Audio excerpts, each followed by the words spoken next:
As early as around 5000 BC, one of the earliest high civilizations in human history began to develop in the Nile Valley, sustained by settled farmers who knew how to make use of the enormous potential of the river.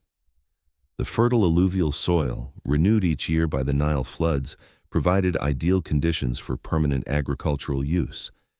At a time when many regions of the world were still inhabited by hunters and gatherers, the people of Upper and Lower Egypt laid the foundations for a new agrarian way of life.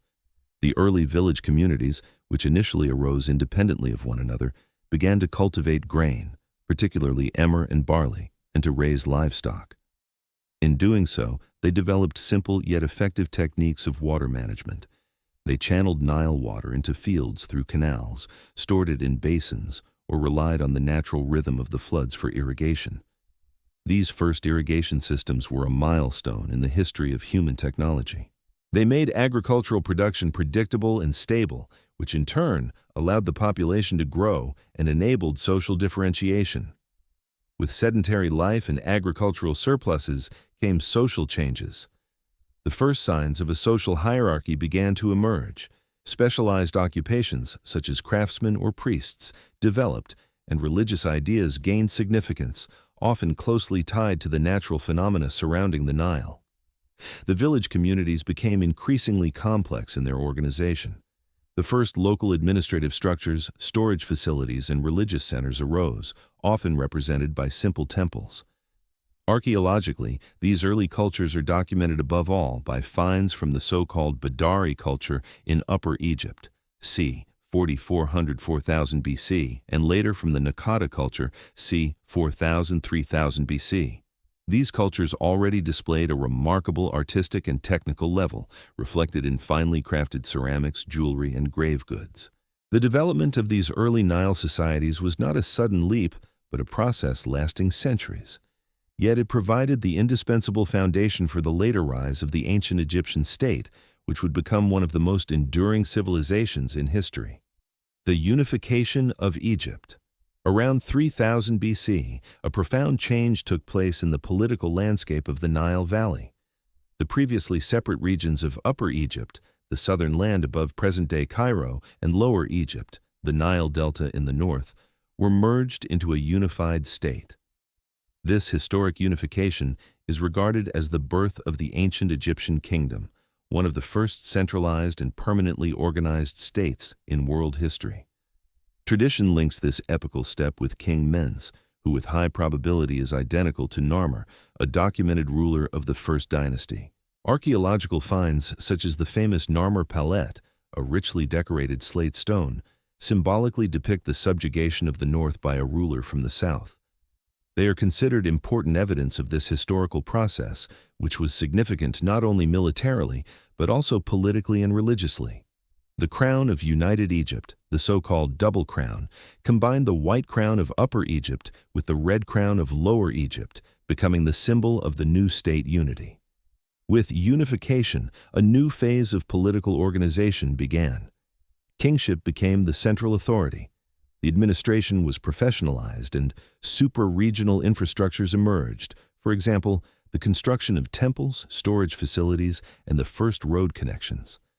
The pharaoh was now understood as a godlike ruler who guaranteed not only earthly order, but was also responsible for maintaining the balance of the cosmic forces of Ma'at, a principle that permeated the entire ancient Egyptian culture. The unification also had a stabilizing effect on the economy. The organized cultivation of grain along the Nile could now be better coordinated. Trade relations with neighboring regions such as Nubia and the Sinai were expanded, and the state began systematic building projects and the collection of taxes in the form of goods. With the unification of the kingdom, not only a state in the classical sense was created, but also the foundation for a high civilization that would last more than 3,000 years. Its influence still visible today in architecture, art, and religion. The Early Dynastic Period. In the Early Dynastic Period, which lasted from around 3000 to 2700 BC, the young Egyptian state, born from the unification of Upper and Lower Egypt, consolidated itself. This phase marks the transition from prehistoric societies to a structured state with permanent institutions, a written administration, and a clear ruling hierarchy. It is considered the foundation of ancient Egyptian civilization. The first two dynasties ruled over the United Land and organized it in a way that would remain influential for millennia. The kings of this era, such as Hor-Aha, Jer, Jet, as well as Ka and Narmer, consolidated their power by expanding residences, temple complexes, and tombs. Crucial to their rule was not only military control, but also the religious legitimization of kingship. The king became the son of Re, the divine mediator between the gods and the earthly world. A decisive cultural breakthrough was the development of writing. During this period, the first hieroglyphs emerged, a complex writing system made up of pictorial symbols initially used to record royal names, titles, property markings, and ritual formulas. The earliest known hieroglyphs were found on clay and ivory tags, seals, and grave goods. The introduction of writing was a milestone for administration, taxation, archiving, and religious practice. For the first time, it allowed systematic and permanent documentation of state activities. Parallel to this, the Egyptian administration was established. The land was divided into nomes, districts, each governed by local officials who were under the authority of the central court. Offices such as the vizier, a kind of prime minister or royal scribe, began to emerge, along with the first administrative buildings, granaries, and magazines that stored and distributed agricultural surpluses. Architecturally, this period laid important foundations. The early royal tombs at Abydos and Saqqara, known as mastabas, already show the first elements of the monumental building style that the Old Kingdom would later perfect with its pyramids. The early dynastic period was therefore a time of political, technological, and cultural groundwork. It created the framework of a high civilization that would endure for thousands of years. The Old Kingdom. The Old Kingdom, which lasted from around 2700 to 2200 BC, represents one of the most significant phases in Egyptian history. This epoch marks the first great climax of ancient Egyptian civilization, culturally, politically, and technologically. It is especially renowned for its monumental architecture, above all the pyramids. Yet the developments extended far beyond architecture and shaped the country for millennia. The Old Kingdom began with the Third Dynasty under King Djoser. During his reign, the capital Memphis was further expanded, the administration centralized, and the ideological power of the king as a divinely legitimized ruler strengthened. Djoser's vizier Imhotep, an architect, scholar, and priest, designed the step pyramid at Saqqara, the first pyramid in history. Built of massive limestone blocks, it represented a tremendous technological leap over earlier mud brick structures. Imhotep is therefore regarded as one of the first architects in human history known by name. With the subsequent Fourth Dynasty, the Old Kingdom reached its greatest splendor. The kings Khufu, Cheops, Djedefre, Khafre, and Menkaure had the famous pyramids built at Giza. The Great Pyramid of Khufu is the most impressive structure of this period and is counted among the 7 wonders of the ancient world, the only one still standing today. The construction required the organization, supply, and supervision of hundreds of thousands of workers, craftsmen, engineers, and farmers. The logistical achievement of transporting millions of tons of stone, the exact alignment, and the precise execution of the pyramids demonstrate a high level of scientific and organizational knowledge. Yet the pyramids were not merely tombs, they were expressions of a comprehensive religious system. The pharaoh was considered the son of the sun god Re and the mediator between the gods and the world.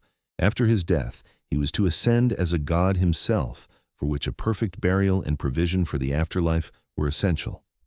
Entire mortuary temple complexes, offering priests, grave goods, and wall inscriptions, were created for this purpose.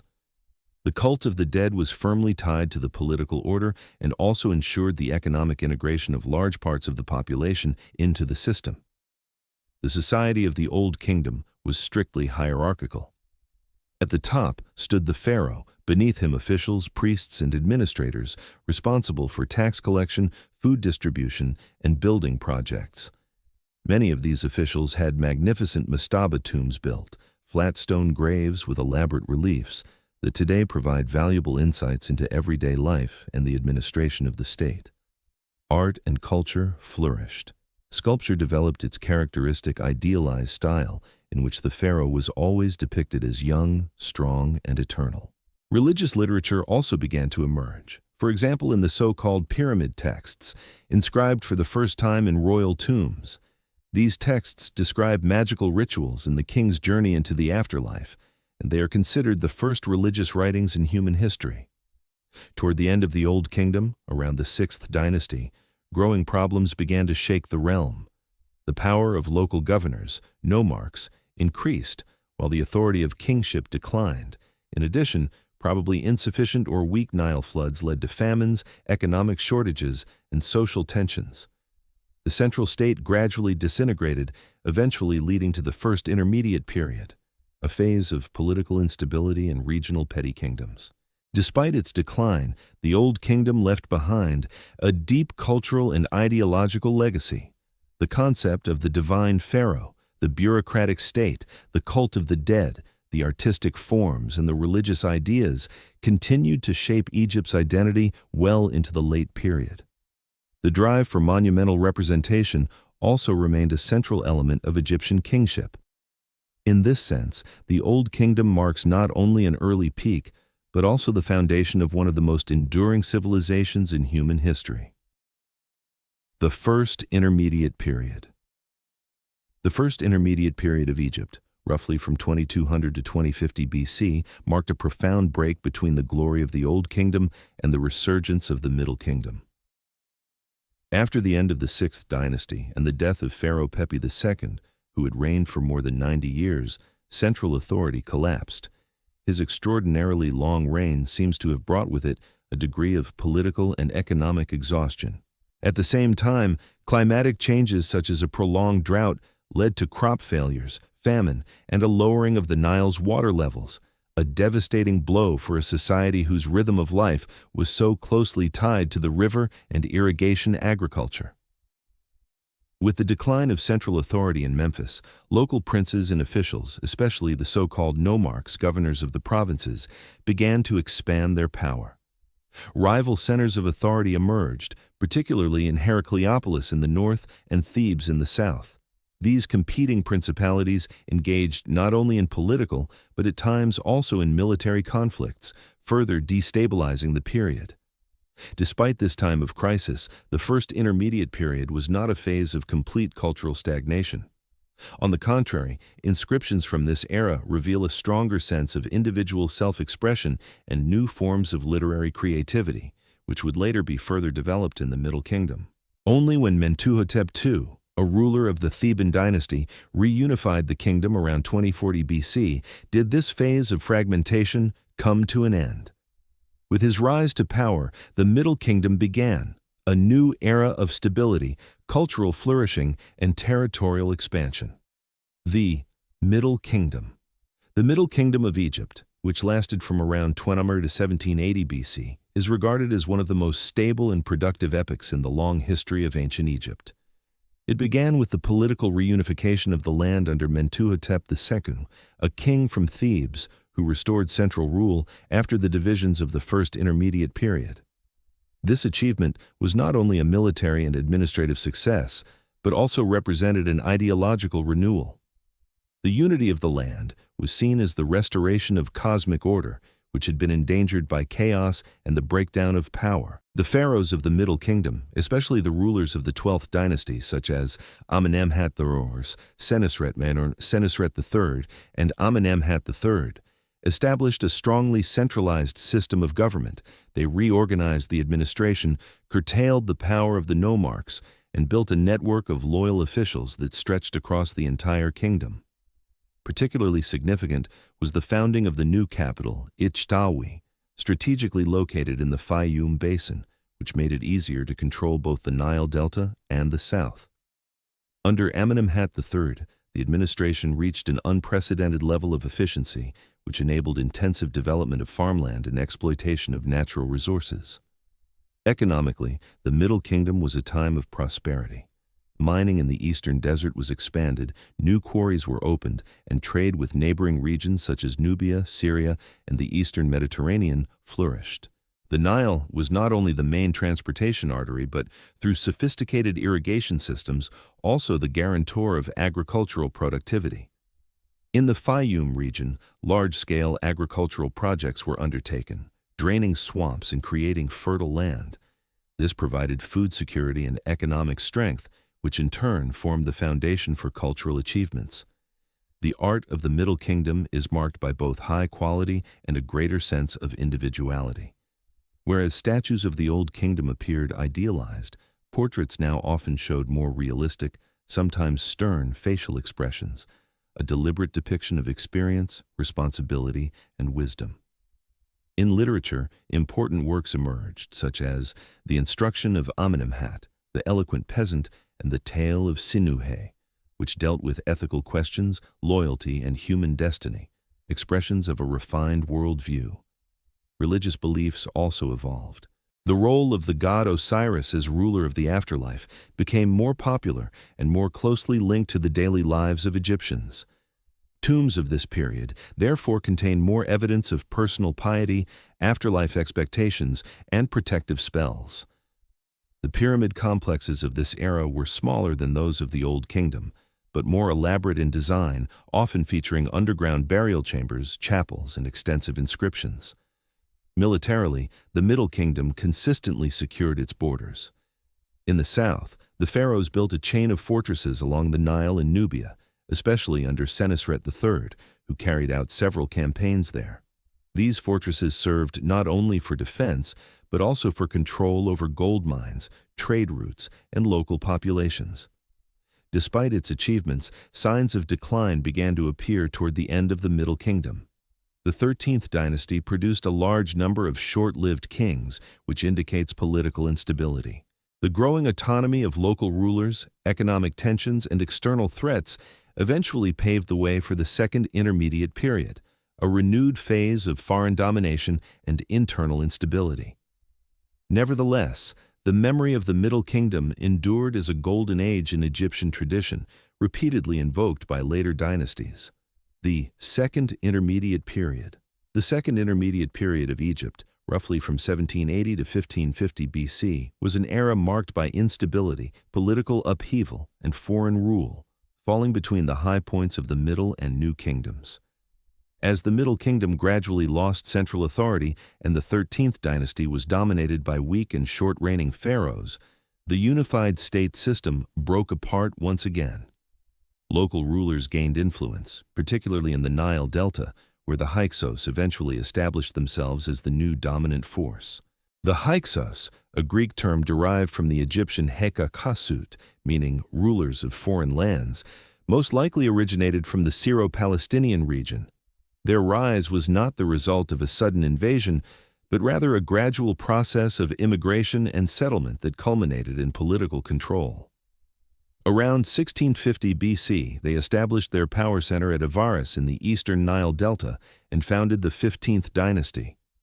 The Hyksos adopted many elements of Egyptian culture, such as administration, religion, and writing. However, their foreign origins remained obvious to the native Egyptians, both in language and material culture. Militarily, the Hyksos possessed decisive advantages. They introduced the horse-drawn chariot as a new weapon of war in Egypt, a revolution in military tactics. They also made use of new weapons, such as the composite bow and advanced bronze technology. These innovations would later be adopted and refined by the Egyptians themselves. Despite foreign rule, trade and contact with the eastern Mediterranean, Syria, and Nubia continued. Cultural influences mixed, particularly visible in pottery styles, weaponry, and deities. Asiatic gods such as Baal and Anat were even incorporated into the Egyptian pantheon. In Upper Egypt, however, especially in Thebes, a native dynasty remained active, refusing to submit to Hyksos rule. These Theban kings of the 17th dynasty increasingly saw themselves as defenders of Egyptian traditions against foreign occupiers.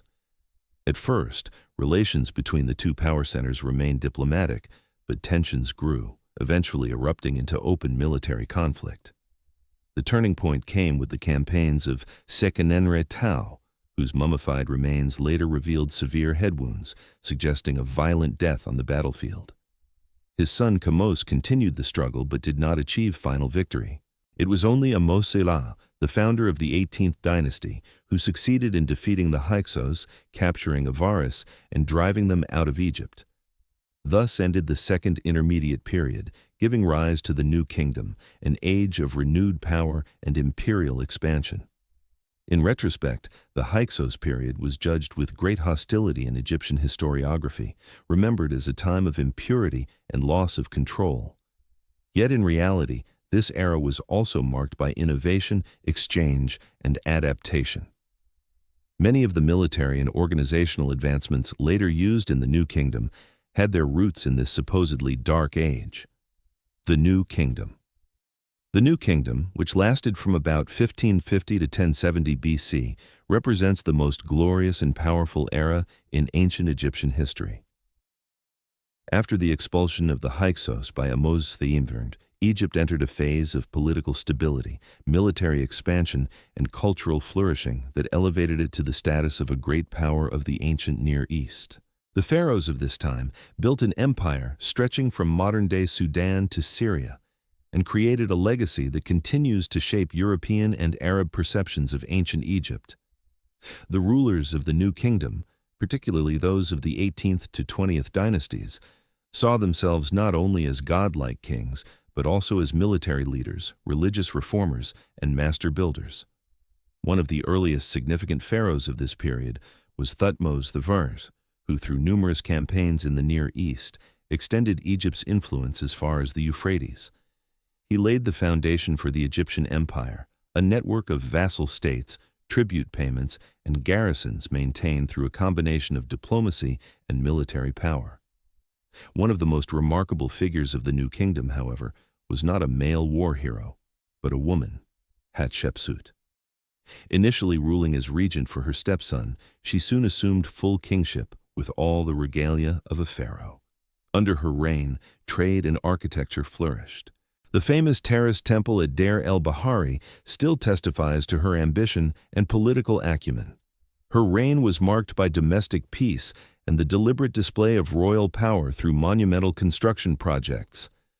A dramatic religious rupture occurred under Akhenaten, who in the 14th century BC attempted to replace the traditional Egyptian polytheism with monotheism. He declared Aten, the solar disk, to be the only god and relocated the capital to the newly founded Akhenaten, modern Amarna.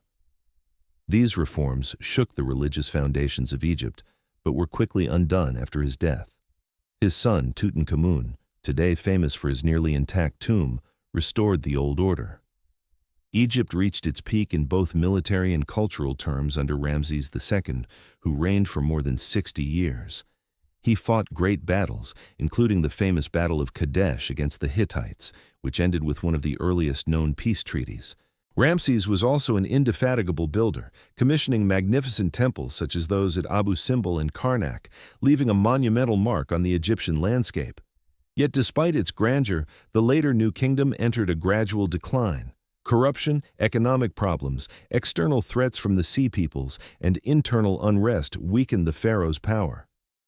The last significant ruler of this period was Ramses III, whose reign was already dominated by defensive wars and supply shortages. The New Kingdom left behind a rich cultural and religious heritage, still visible today in the monumental remains of Luxor, Karnak, the Valley of the Kings, and other sites. It was an age of splendor that transformed Egypt into an imperial center of the ancient world and laid the foundation for later idealizations of the pharaonic kingdom. Akhenaten and the Aten cult. Akhenaten, originally known as Amenhotep IV, ascended the Egyptian throne in the 14th century BC as a pharaoh of the 18th dynasty. His reign marked one of the most radical breaks in the religious and cultural history of the country. During a phase later known as the Amarna period, Akhenaten introduced a sweeping religious reform. He elevated Aten, the sun disk, to the sole god, thereby rejecting the millennia-old Egyptian polytheism. In the new religious doctrine, Aten was not merely regarded as the supreme god, but as the only divine power sustaining life on earth. Akhenaten presented himself as the sole mediator between the people and Aten. To anchor this new cult both spatially and symbolically, he founded a new capital, Akhenaten, horizon of the Aten, today's Tel El Amarna, and transferred the entire religious and political leadership of the country there. The art of this period changed drastically, moving away from idealized, rigid representations toward more dynamic and lifelike scenes, often depicting the royal family beneath the rays of Aten. The image of the pharaoh also transformed. Akhenaten was portrayed with strikingly feminine features, an elongated face and rounded body, which continues to fuel speculation today about whether this reflected a medical condition or a deliberate symbolic self-representation. However, the exclusivity of the Aten cult represented a radical break with the deeply rooted religious traditions of the population. The exclusion of other gods, particularly Amun, the previous chief deity, met with considerable resistance. After Akhenaten's death, the new religion was quickly abandoned. His son Tutankhamun restored the old pantheon of gods and dissolved the new capital. Successors sought to erase the memory of Akhenaten and his reforms. His name was removed from official king lists, his city left to ruin, and his images destroyed. Despite its short duration, Akhenaten's religious revolution was a unique experiment in Egyptian history. It demonstrates not only the immense power of a pharaoh, but also the limits of that power when attempting to overturn deeply entrenched traditions. Modern scholarship views Akhenaten's ideas as both an early form of monotheism and an attempt to centralize religious power, an interweaving of theology and statecraft that continues to fascinate today. Ramses II. Ramses II, also known as Ramses the Great, ruled Egypt during the 13th century BC in the 19th dynasty of the New Kingdom. With a reign of over 60 years, he was one of the longest ruling and most powerful pharaohs in Egyptian history. His reign marked the last great high point of Egypt's imperial power before internal instability and external threats gradually weakened the kingdom. As a builder, Ramses II left behind an impressive architectural legacy. He commissioned numerous temples, palaces, and monuments, or inscribed his name upon existing structures. Most famous is the rock-cut temple of Abu Simbel in Nubia, whose colossal statues depict the pharaoh himself and which was precisely aligned so that twice a year the sun's rays would illuminate the innermost chamber. The magnificent mortuary temple Ramesseum at Thebes also reflects his ambition for immortality and divine veneration. Politically, Ramses was a skilled and assertive ruler. Early in his reign, he had to prove himself militarily, especially against the Hittites in present-day Syria. The famous Battle of Kadesh, c. 1274 BC, though celebrated propagandistically as a victory, was likely a military stalemate. Nevertheless, it led to the signing of a significant peace treaty, one of the earliest known international agreements in world history, concluded between Egypt and the Hittite Empire. Ramses's foreign policy combined military presence with diplomatic marriages. He married, among others, a daughter of the Hittite king. In Nubia and the Near East, he secured Egyptian dominance through military garrisons and tribute agreements. In addition to his military and architectural achievements, Ramses II was known as a devout king who honored the traditional gods and dedicated numerous temples to them. He especially emphasized his connection to Amun, the chief god of the empire, intertwining it with his own divine role. Ramses II was buried at over 90 years of age. His mummy has survived and remains one of the most famous archaeological finds in Egypt. In the memory of later generations, he became the ideal image of a powerful pharaoh. His name continued to be spoken with reverence, and many later rulers sought to measure themselves against his greatness. Ramses II is therefore rightly regarded as the last great pharaoh who embodied the full splendor and power of the ancient Egyptian empire. The Third Intermediate Period. With the beginning of the Third Intermediate Period around 1069 BC, Pharaonic Egypt entered a phase of profound political fragmentation and cultural upheaval. The centralized power structure of the new kingdom collapsed, and the country was increasingly divided into rival power spheres. This development marked the end of Egypt's great imperial age and ushered in a time in which foreign influences and dynastic conflicts dominated the political stage. In Upper Egypt, the priests of Amun at Thebes initially held sway, exercising great influence and establishing a kind of theocratic government. These priest-kings maintained an independent line of rule for generations, separate from the nominal pharaohs who resided in Lower Egypt. In the Nile delta of Lower Egypt, on the other hand, secular dynasties dominated, among them rulers of Libyan descent who founded the 22nd and 23rd dynasties and established their power base in cities such as Bubastis.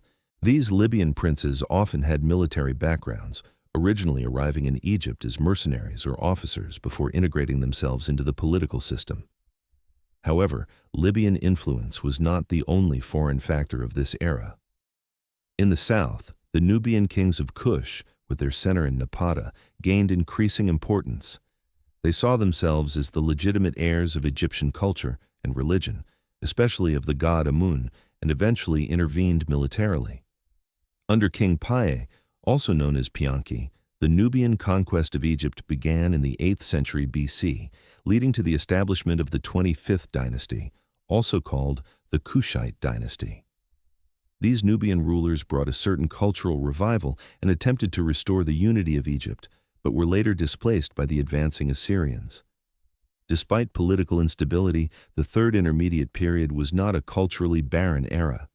Important works of art were created, religious texts revised, and new tombs built. At the same time, however, Egypt's international significance visibly declined.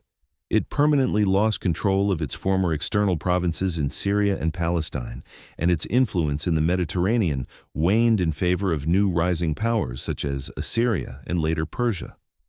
The Third Intermediate Period was therefore an age of transition, marked by loss of power, foreign influences, internal fragmentation, but also by religious fervor and the continued preservation of Egyptian traditions. Only later, during the Late Period, would Egypt briefly regain political unity and national independence. The Late Period, the so-called Late Period of Egypt, from 664 to 332 BC, was a time caught between profound external threats and remarkable resilience.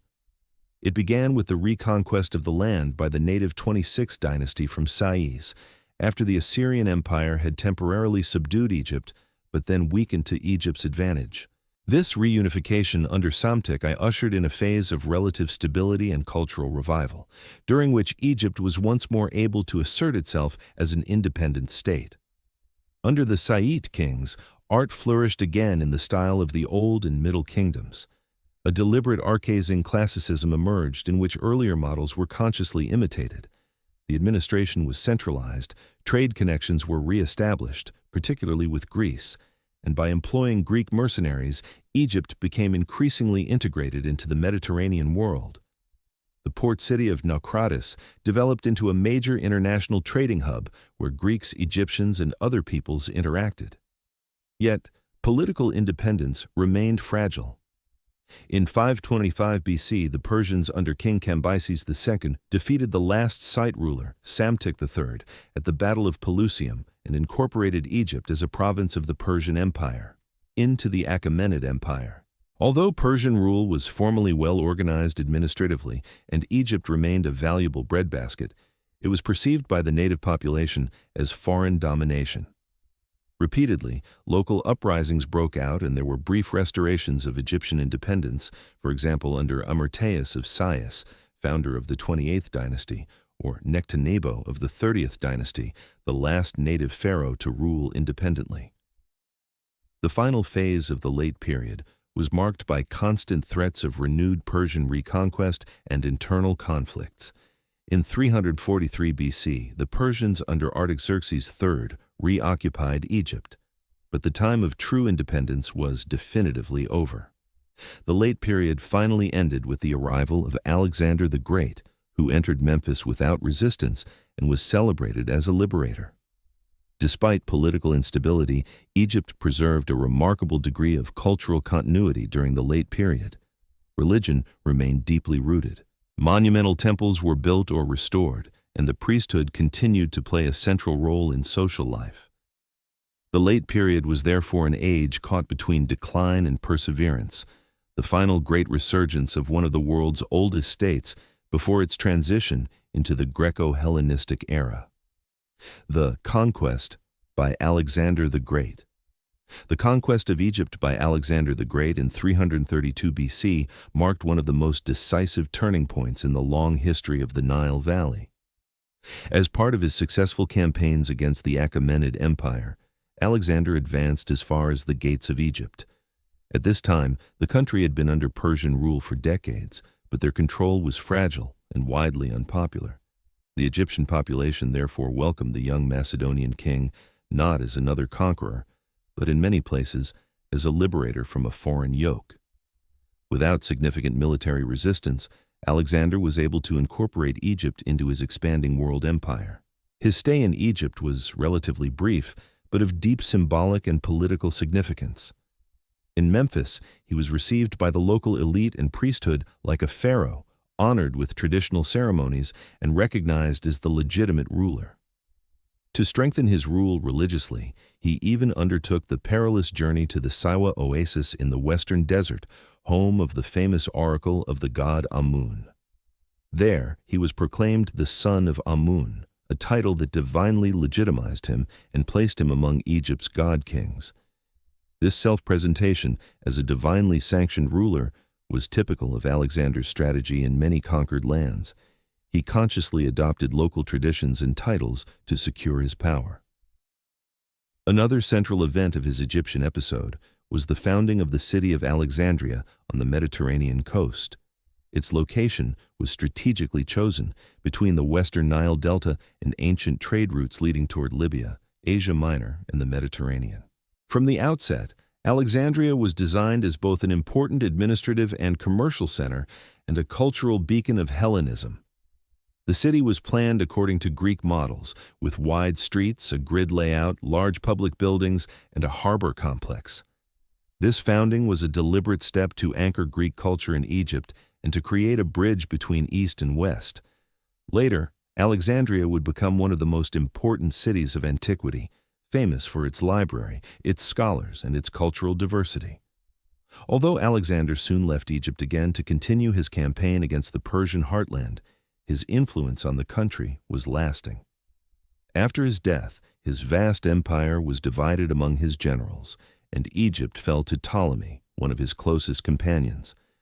This marked the beginning of the Ptolemaic Dynasty, which was to rule Egypt for almost 3 centuries. During this time, Greek and Egyptian culture, religion, and administration merged in a unique way. Temples were built in the Egyptian style, yet Greek language and philosophy dominated intellectual life. The rulers presented themselves both as Greek kings and as Egyptian pharaohs. The conquest by Alexander thus meant far more than a mere change of power. It was the beginning of a profound cultural transformation that made Egypt a center of Hellenism, a world in which Eastern and Western ideas, religions, and sciences met and created a new cultural mosaic. In this sense, Alexander's brief stay was the trigger for a new era that integrated ancient Egypt into a new world order. The Ptolemaic Dynasty. After the death of Alexander the Great in 323 BC, his vast empire was divided among his generals. One of them was Ptolemy, son of Lagus, a close confidant of Alexander. He took control of Egypt and founded the so-called Ptolemaic Dynasty, which would rule the land for nearly 300 years. This period of rule was characterized by an unusual blending of Greek and Egyptian traditions. The Ptolemaic kings portrayed themselves both as Hellenistic monarchs and as pharaohs in the traditional Egyptian style.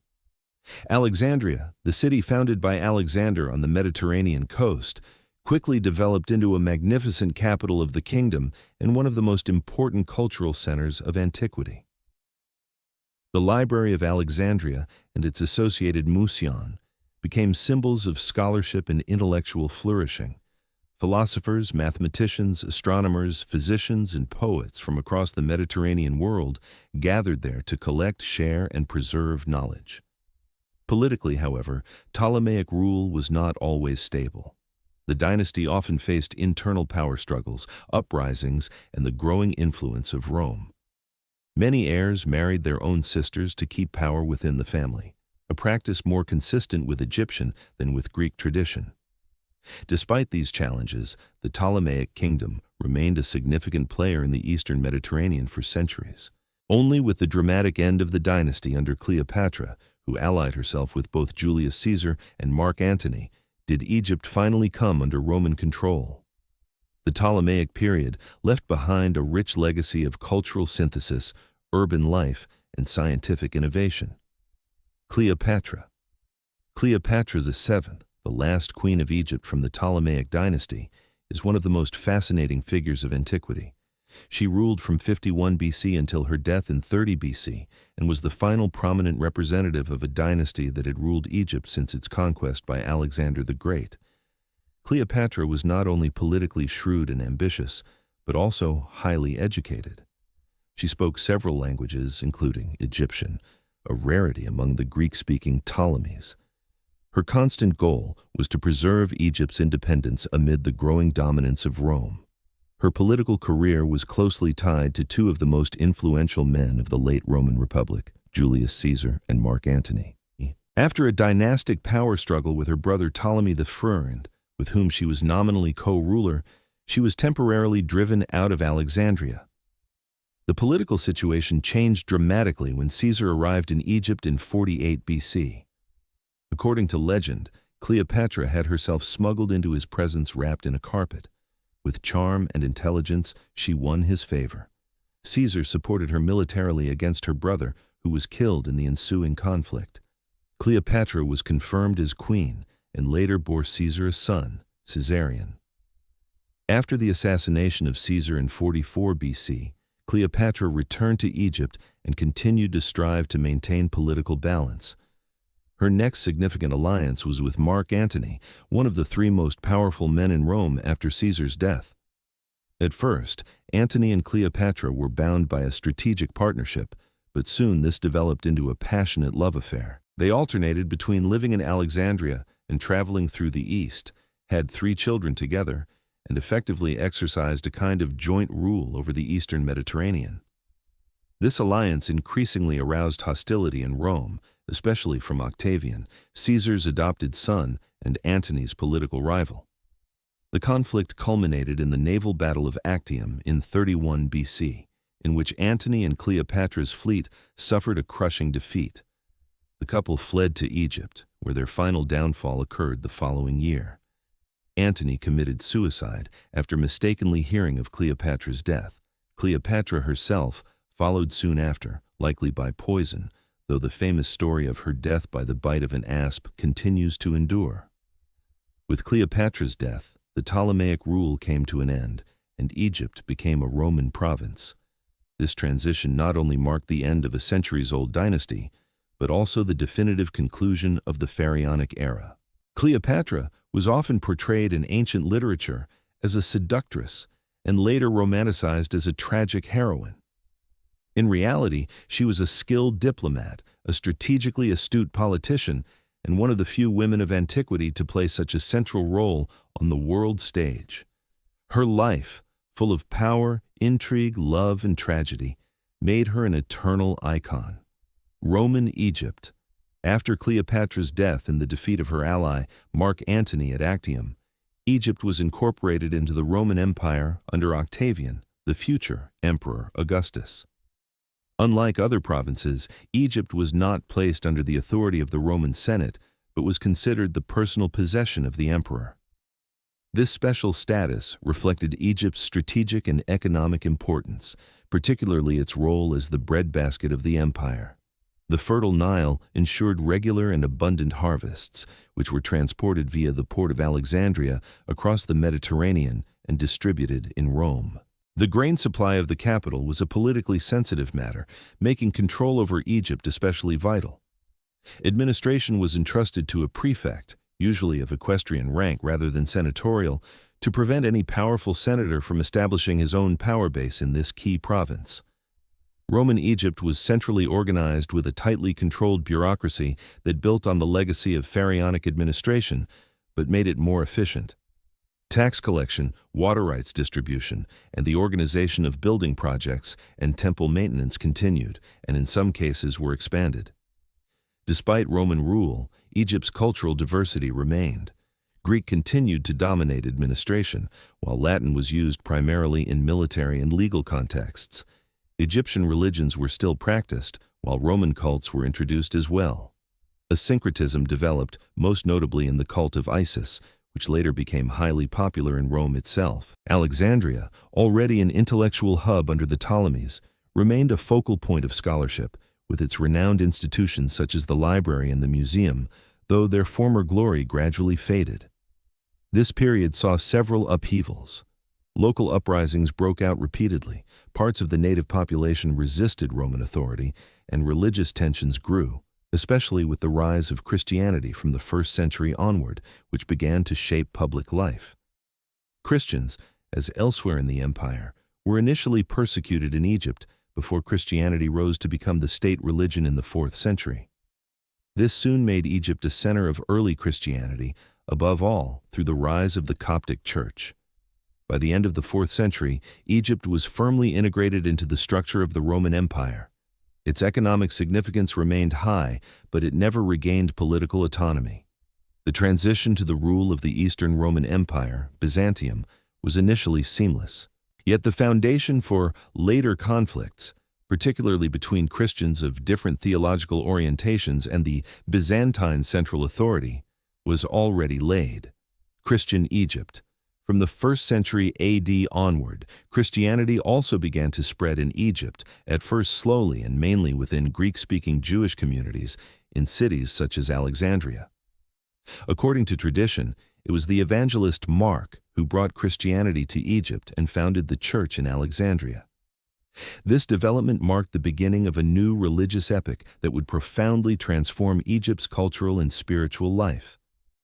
Alexandria quickly developed into one of the most important theological centers of early Christianity. The city hosted one of the most influential Christian schools of late antiquity, the Catechetical School of Alexandria, where renowned thinkers such as Clement of Alexandria and Origen worked. This institution shaped the development of Christian theology and became a bridge between Greek philosophy and Christian doctrine. Alexandria also became the seat of one of the 5 great patriarchates, giving the city and its church leadership a preeminent position within Christianity. In this early phase, however, Christianity was by no means free from danger. For several centuries, Christians across the Roman Empire, including Egypt, were repeatedly persecuted. Yet the number of believers grew steadily, particularly in the Nile Delta and Upper Egypt. Soon, monastic communities also began to emerge in remote regions. St. Anthony the Great, an Egyptian, is regarded as one of the founders of Christian monasticism. The Egyptian model of the hermit and communal monastic life later influenced the entire Christian world. With the Constantinian shift in the early 4th century, when Emperor Constantine officially recognized Christianity, Egypt became firmly embedded in the Christian world. Yet, with the Church's new status came new conflicts. Theological disputes such as Arianism or the debate over the nature of Christ led to bitter controversies. The Council of Chalcedon in 451 deepened these divisions. The Egyptian Church rejected the doctrine of Christ's 2 natures, decreed there, and developed into the independent Coptic Church, which resisted the Byzantine state church. This separation not only gave Egypt a distinct religious identity, but also fueled political and social tensions. Many Egyptians felt that the imperial Byzantine church policies were imposed from outside. During this time, the Coptic Church developed its own liturgical and theological tradition in the Egyptian language, Coptic, derived from Demotic Egyptian and written with Greek letters.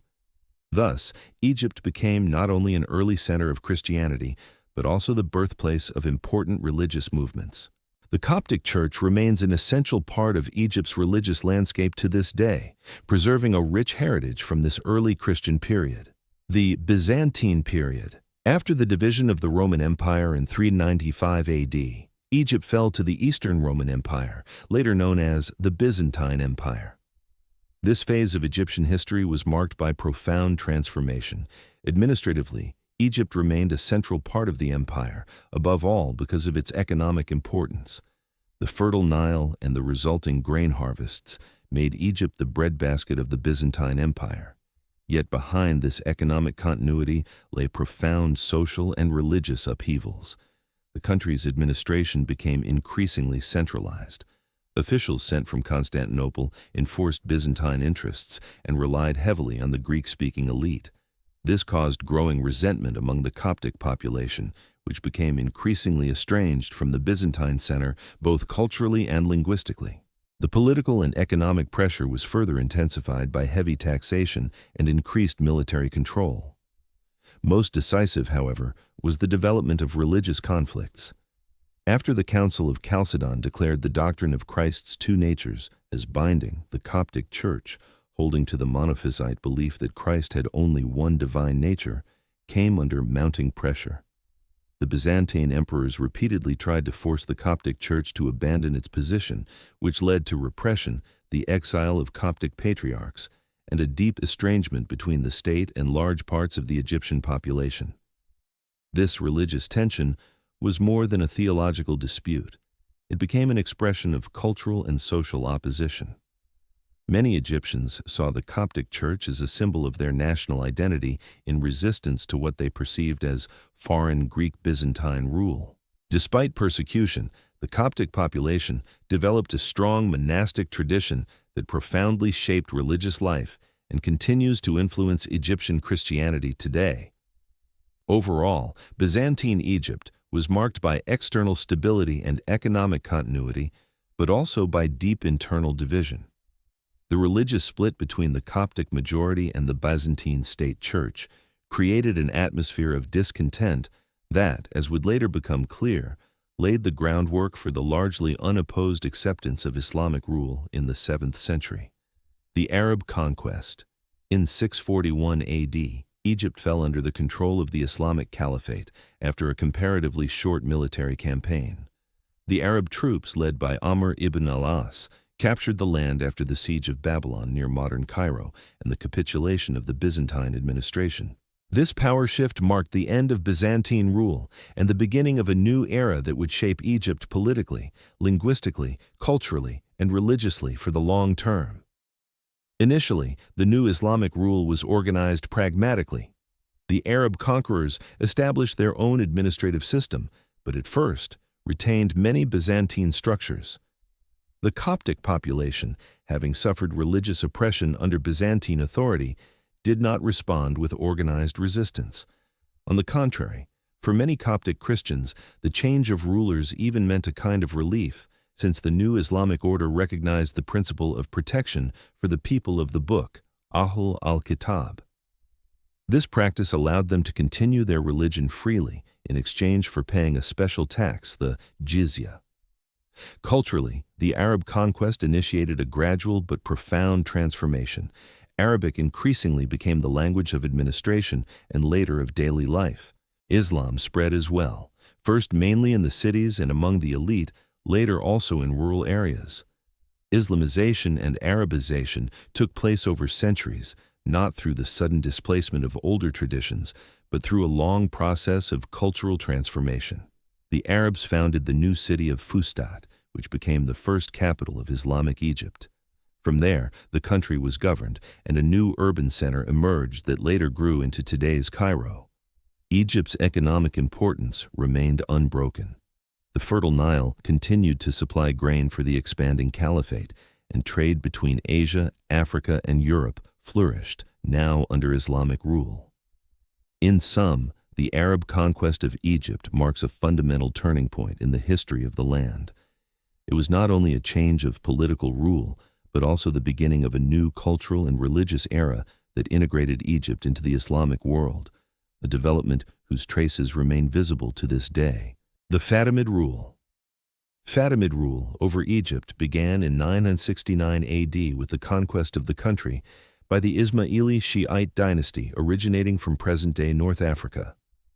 Their claim to power rested on descent from Fatima, the daughter of the Prophet Muhammad, which gave the Fatimids both religious and dynastic legitimacy. After the conquest, they founded a new capital to the east of the old Roman Islamic city of Fustat, Al-Qahira, today's Cairo. The name, meaning the victorious, was intended to underscore the Fatimids' lasting claim to supremacy in the Islamic world. Under the Fatimids, Cairo quickly developed into one of the most important centers of the Islamic world. A central element of this development was the founding of the Al-Azhar Mosque and University shortly after the city's establishment. Originally conceived as a center for Ismaili Shiite teaching, Al-Azhar gradually evolved into one of the most influential Islamic institutions of learning, with enormous impact on theology, law, and philosophy. Its influence extends to the present day, where it remains one of the most prominent Sunni universities in the world. The Fatimids placed great emphasis on a splendid court culture. Palaces, libraries, observatories, and artistic monuments were built in their capital. Cairo became the heart of a culturally and economically flourishing empire stretching from Morocco to Syria. Trade in luxury goods such as silk, spices, and precious stones thrived, as did the promotion of science, architecture, and literature. Religiously, the Fatimid period was marked by strong contrast with the Sunni majority of the Islamic world. Their Shiite rule brought with it a distinct theology and liturgy, spread through a well-organized network of missionaries, da'is. Nevertheless, the Fatimids succeeded in maintaining a largely stable and tolerant society in which Jews and Christians played important roles in administration and economic life. The influence of the Fatimids began to wane in the 12th century as internal power struggles and external threats, especially from crusaders and rising Turkish military leaders, weakened the empire. The dynasty officially ended in 1171 when the Sunni commander Saladin took power and formally restored recognition of the Abbasid caliphs. Yet, the Fatimids left a lasting legacy, a new capital, a unique religious tradition, and significant cultural and scientific institutions that deeply shaped Egypt's history. The Ayyubids and Saladin. In the 12th century, Egypt experienced a profound political and religious transformation under the leadership of Salah ad-Din Yusuf ibn Ayyub, known in the West as Saladin. He came from a Kurdish family and initially served the Fatimids as vizier, before ending Shiite rule in 1171 and restoring the country to Sunni control. In doing so, he reconnected Egypt to the ideological line of the Sunni Caliphate in Baghdad, a fundamental step that would shape the country's religious identity for centuries. Saladin founded the Ayyubid Dynasty, named after his father Ayyub, and reorganized Egypt as part of a larger dominion stretching from North Africa through Syria to Mesopotamia. In Cairo, he carried out reforms, strengthened administration and the military, built mosques and madrasas, religious colleges, and pursued a clear Sunni orientation in religious policy, aiming to push back the decades-long Shiite dominance of the Fatimids. Saladin is especially famous for his role in the Crusades. After the capture of Jerusalem by the Crusaders in 1099, it became his declared goal to retake the city. He achieved this in 1187 with a decisive victory at the Battle of Aten, after which Jerusalem returned to Muslim control. This success made him a symbol of Islamic unity and steadfastness in the face of Western invaders, a reputation that has made him a revered historical figure in the Islamic world to this day.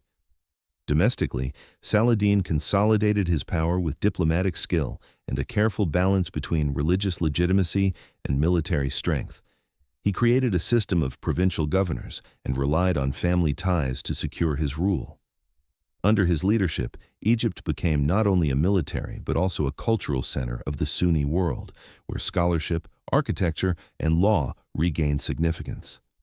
Ayyubid rule outlived Saladin by only a few decades, but his political decisions and military successes had long-lasting effects.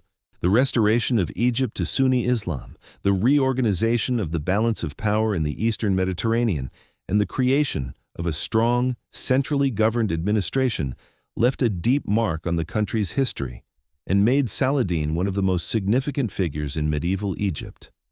The Mamluk Rule. The Mamluk rule in Egypt, lasting from 1250 to 1517, represents a remarkable epoch in the country's history, characterized by exceptional military organization, cultural flourishing, and geopolitical importance. The Mamluks were originally slaves, mostly of Turkic or Caucasian origin, trained as elite military soldiers in the service of the Ayyubids. Yet through intrigue, power struggles, and strategic skill, they eventually succeeded in seizing control of the state themselves. With the overthrow of the last Ayyubid ruler in 1250, the Mamluk dynasty officially began. Despite their non-Arab origins, the Mamluks created a stable and powerful rule. Politically, their era was divided into two main phases: the Bahri dynasty, dominated by Turkic Mamluks, and the Burji dynasty, shaped by Circassian Mamluks.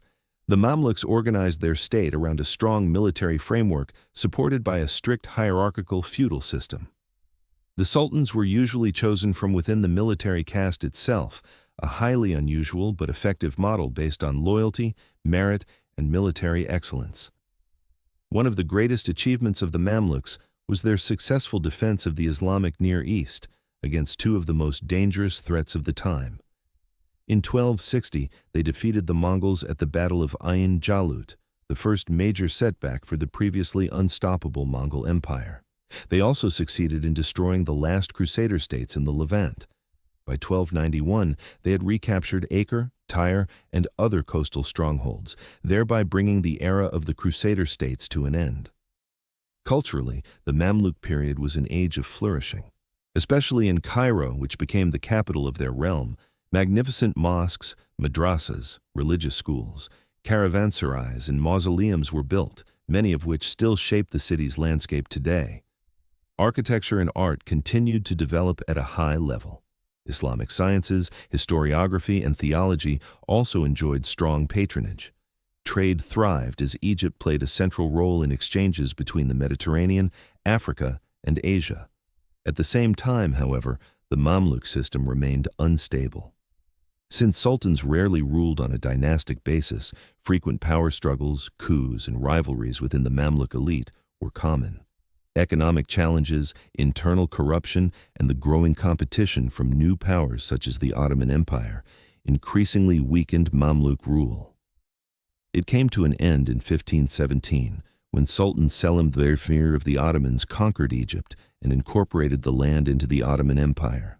Many former Mamluks, however, remained in influential positions and continued to wield considerable power under Ottoman overlordship. Nevertheless, 1517 marks a clear break, the end of a unique era in which a military elite of former slaves had controlled one of the most important centers of the Islamic world. Ottoman Egypt. With the Ottoman conquest of Egypt in 1517 under Sultan Selim the Furners, a new phase in the country's history began. After the victory over the Mamluks at the Battle of Ridaniya, Egypt officially became a province, eyalet, of the Ottoman Empire, directly subordinated to the Sublime Porte in Istanbul. The last Mamluk Sultan, Tumen Bey, was executed, marking the end of Egypt's political independence. Yet this did not mean the complete disappearance of the Mamluks, for their structures remained deeply rooted within Egypt. In fact, the following centuries saw the development of a hybrid system of rule.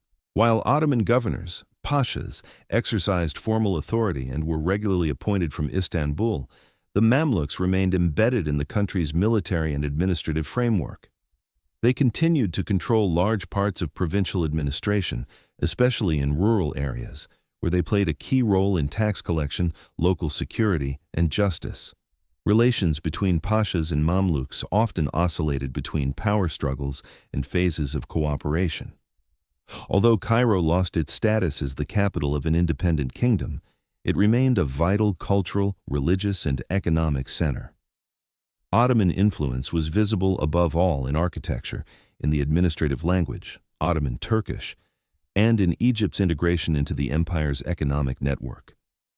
Commodities such as coffee, grain, sugar, and textiles circulated through Alexandria and other ports into the Mediterranean world. The Nile remained Egypt's lifeline, but the economy was increasingly directed from Istanbul. Despite nominal Ottoman control, local Mamluk beys repeatedly rose to positions of de facto autonomy. Particularly in the 18th century, their influence grew once again. Powerful Mamluk factions, such as the one led by Ali Bey al-Kabir, even attempted to restore Egypt's full independence. These ambitions, however, failed due to internal rivalries and intervention by the Ottoman central authority. By the late 18th century, Ottoman Egypt was marked by economic stagnation, political instability, and weak central control. Corruption, factional strife among the Mamluks, and inefficient administration weakened the province, making it increasingly vulnerable to external influence. These weaknesses would soon prove disastrous. Napoleon's Egyptian Campaign. Napoleon's Egyptian campaign of 1798-1801 marked a major turning point in Egypt's history, and a moment when European imperialism, science, and local power relations became intertwined in new ways. The French expedition, led by General Napoleon Bonaparte, officially had the aim of liberating Egypt from the decaying Mamluk rule and at the same time weakening British influence in the eastern Mediterranean, particularly by disrupting supply lines to India. In truth, however, it was also a prestige project for France and a personal step by Napoleon to bolster his political image. In July 1798, the French fleet landed near Alexandria. Napoleon quickly marched south, defeated the Mamluks at the Battle of the Pyramids, and occupied Cairo. Although the French soon controlled the Nile Valley and major cities, their position was militarily fragile. The British Admiral Horatio Nelson destroyed almost the entire French fleet at the Battle of Aboukir Bay, cutting Napoleon's forces in Egypt off from Europe. In the following years, the French faced uprisings from the local population, attacks by Ottoman troops and British expeditions, yet the campaign was not only military in nature. Napoleon had brought with him a group of some 160 scholars, engineers, doctors, and artists, the Commission des Sciences et des Arts. These scientists catalogued antiquities, mapped the land, and analyzed agriculture and society. Their work was later compiled into the monumental Description de l'Égypte, which for the first time systematically introduced Europe to the rich history and culture of the country. Among the discoveries was the Rosetta Stone, a decisive find that later enabled Jean-François Champollion to decipher the hieroglyphs. At the same time, Napoleon attempted to introduce modern elements of administration, including tax reforms, new judicial structures, and a modern health system. These measures, however, encountered resistance from the population, who regarded the French as occupiers. Moreover, French control remained limited to certain areas and lacked lasting support. After Napoleon secretly left Egypt in 1799 to seize power in France, he left command to General Kleber and later General Menou. Ultimately, the French army was defeated in 1801 by a British-Ottoman alliance and forced to withdraw. Although the occupation lasted only a few years, it had profound consequences. On the one hand, it ushered in a phase in which Egypt increasingly came into the focus of European interests. On the other hand, it marked the beginning of a wave of scientific fascination with Egypt in Europe that lasted well into the 19th century, the beginning of the so-called Egyptomania. At the same time, the campaign acted as a catalyst for the reform era that followed under Muhammad Ali, who advanced Egypt's modernization in ways that the French had only attempted. Muhammad Ali, an officer of Albanian origin in the service of the Ottoman Empire, assumed de facto control of Egypt from 1805 onward after the expulsion of the French and amidst chaotic power struggles. Officially, he remained an Ottoman governor, wali, but in reality he ruled as an almost independent monarch. His rise was the result of shrewd power politics. He exploited popular discontent, rivalries among Ottoman factions, and the support of influential Egyptian elites to secure his position, most famously through the bloody elimination of the Mamluks at the Citadel Massacre in 1811. Muhammad Ali pursued ambitious reform plans aimed at transforming Egypt into a strong modern state modeled after Europe. His central goal was to make Egypt a politically and economically independent power, emancipated from the declining Ottoman center. To this end, he modernized nearly every sector of the state, from the military to agriculture. In the military sphere, he introduced conscription, founded new training institutions, sent young Egyptians to Europe for education, and employed European officers. The result was a powerful, centrally controlled army that conducted campaigns in Arabia, Sudan, against the Greeks, and even against the Ottoman Empire itself. Particularly notable were his campaign against the Wahhabis in Arabia, which secured him Ottoman favor, and his expansion into Sudan, an initial step toward building an Egyptian colonial empire. At the same time, Muhammad Ali fundamentally restructured Egypt's economy. Agriculture was centralized, new irrigation systems were constructed, and cotton cultivation as an export commodity was massively promoted. This quickly made Egypt one of the world's most important cotton producers. The revenues were used to build up industry, particularly textile factories, arms manufactories, and shipyards. State monopolies were established, and trade and prices were tightly regulated by the government. In education, too, Muhammad Ali set new standards. He founded technical and medical schools, established printing presses, and sponsored the translation of both Arabic and European scientific literature. The creation of an administration modeled after Europe, with a tax system, bureaucratic hierarchies, and infrastructure programs, was also part of his modernization agenda. Despite his successes, Muhammad Ali's system was highly centralized, authoritarian, and imposed from above. It relied on forced labor, strict control of the peasantry, and the militarization of society. His reforms benefited the wider population only to a limited extent. They were primarily designed to strengthen state power. Muhammad Ali reached the height of his power when his troops advanced into Syria and Anatolia, putting the Ottoman Empire in serious danger. Only the intervention of the European great powers in 1840 forced him to retreat and limited his ambitions. Nevertheless, his family was granted hereditary governorship of Egypt, a decisive step toward de facto independence. Muhammad Ali is remembered today as the founder of modern Egypt. His reforms laid the foundation for a new state structure that endured well into the 20th century. His rule marked the transition from an Ottoman-influenced Egypt to an emerging national state with its own political and economic ambitions. The opening of the Suez Canal. The opening of the Suez Canal in 1869 represented a world historical turning point, not only for Egypt, but for international trade, global geopolitics, and the connection between Europe and Asia.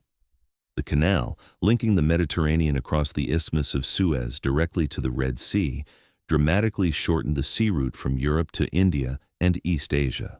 Instead of taking the long and dangerous voyage around the Cape of Good Hope, ships could now sail directly through the canal.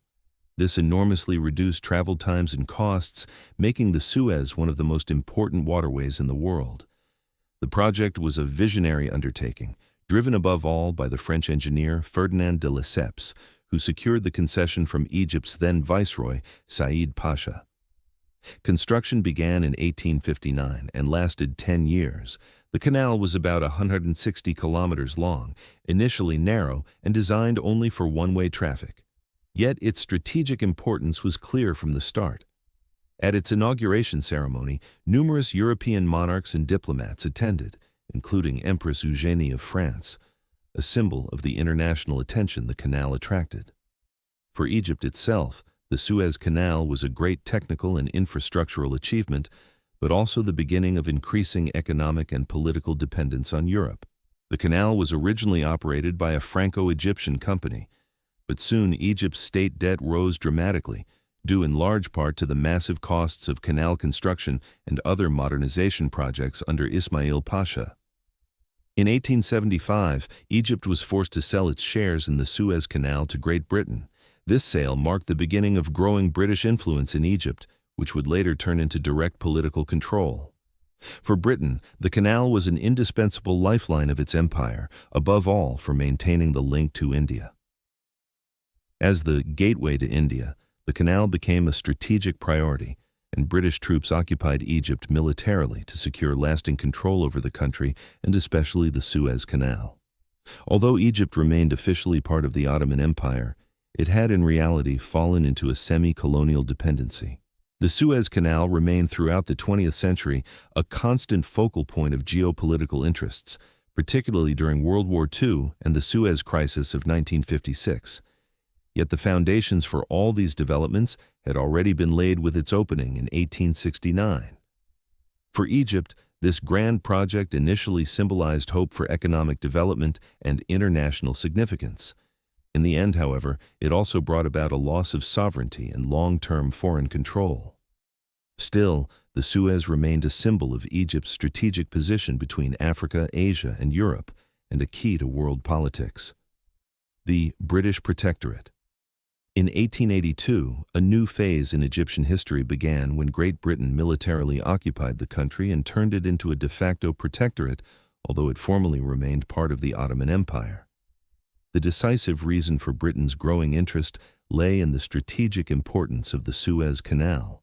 Since its opening in 1869, the waterway had become the most crucial link between the British homeland and its colonies in India and Asia.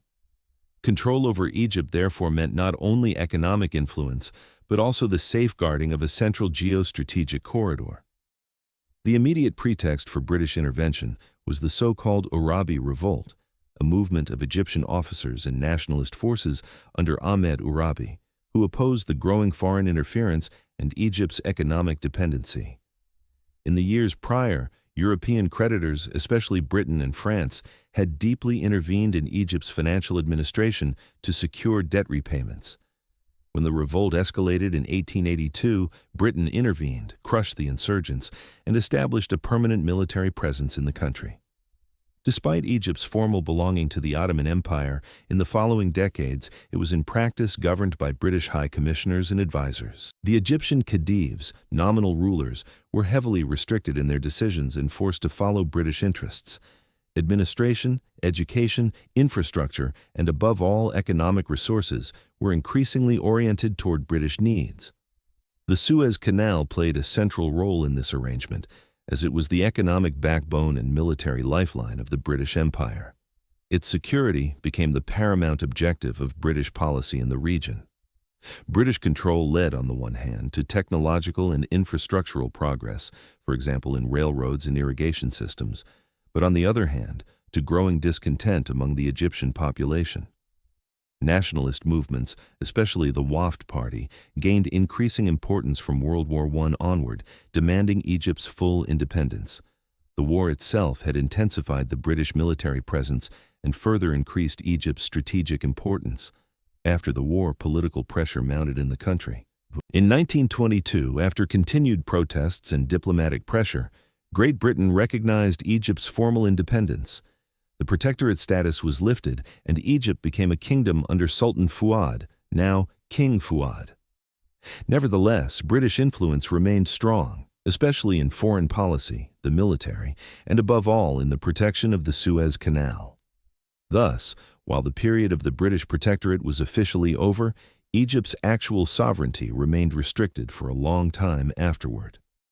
The period from 1882 to 1922 therefore marked an era of colonial control under the guise of formal affiliation, a classic example of European imperial policy in the age of imperialism. Independence and kingdom. After decades of British control, Egypt was formally recognized as an independent kingdom in 1922, a significant milestone in the modern history of the country.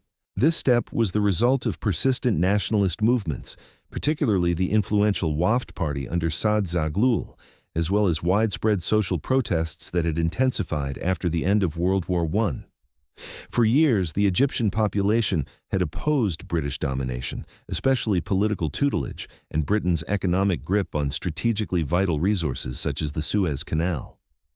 Formal independence was declared by Britain in the so-called Unilateral Declaration of Egyptian Independence. Egypt was elevated to the status of a kingdom, and the then Sultan Fuad assumed the title of king. Yet this sovereignty was heavily restricted. Britain retained control over key areas: national defense, foreign policy, the protection of European interests, and above all, the Suez Canal remained under British oversight. Thus, Egyptian self-determination was symbolically strengthened, but in practice still incomplete. In the years following 1922, Egypt developed into a constitutional monarchy with a parliament. However, the political reality was marked by constant tensions between the royal family, the nationalist Wafd Party, the British presence, and other social forces. The king repeatedly used his powers to dismiss governments or influence elections. Discontent with this unstable order grew among both liberal intellectuals and the poorer population, who saw little benefit from these political changes. At the same time, Cairo gained international prominence as the capital. The country experienced a modernization push with investments in infrastructure, education, and administration. Cultural life also flourished, particularly in literature, cinema, and music. Nevertheless, political tensions persisted, as Britain's influence was seen as constant interference, especially in economic and security matters. Thus, the independence of 1922 was less a genuine break from the colonial past and more a formal compromise designed to temporarily appease the nationalist movement. Only in the 1940s, and especially after World War II, did pressure on the British Empire grow so strong that Egypt's independence movement radicalized once more. Ultimately, this process culminated in the revolution that ended the monarchy and ushered in the republic. Yet the kingdom founded in 1922 remains an important chapter, marking Egypt's first reappearance as a sovereign nation on the world stage, albeit still under the long shadow of imperial influence. The Revolution of 1952. The Revolution of 1952 marked a profound turning point in Egypt's modern history. It was triggered by the Free Officers Movement, a group of young nationalist military officers opposed to political corruption, social inequality, and continuing British influence in the country. Initially, the movement was led by General Mohammed Naguib, but soon Gamal Abdel Nasser emerged as its defining leader. On July 23, 1952, the military staged a largely bloodless coup, forcing King Farouk to abdicate and flee into exile. The causes of the overthrow were manifold.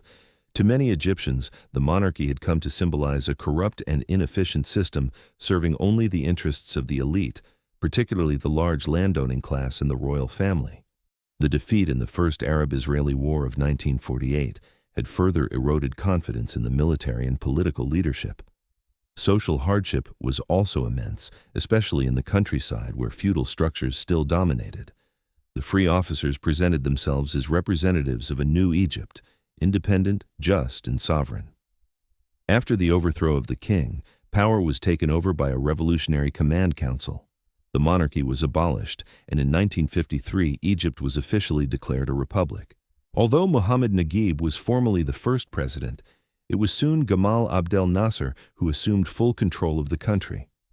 Nasser became the symbolic figure of the new Egypt, young, charismatic, determined, and full of visions for a united, modern, and self-determined Arab nation. The revolution brought profound changes.